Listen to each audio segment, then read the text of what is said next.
I am the Tofu Golem. Please enjoy the video. You start by confirming access and permission. Open Epic and sign in with your full credentials. Once authenticated, navigate directly to the user or staff profile. Do not wander through menus. Make sure two-factor authentication is active because Epic often requires it to change sensitive fields.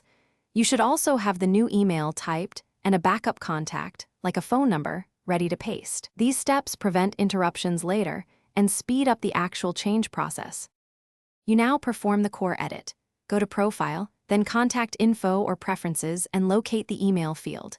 Carefully replace the old address with the new one. Typographical errors cause failed verification. Once entered, click Save or Update. Epic will often trigger an outbound verification email or a code sent to your phone.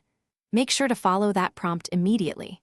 If there are linked systems or SSO, note that propagation can take minutes to hours. Patience here avoids repeated edits. You finish by completing verification and confirming propagation. Open the verification email or enter the code Epic sent. Clicking that link finalizes the change.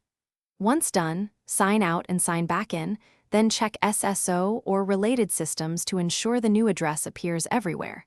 If the verification message never arrives, check spam, then contact your Epic admin and request audit log review. That troubleshooting step reveals whether a policy blocked the change or if an alternate verification route is needed.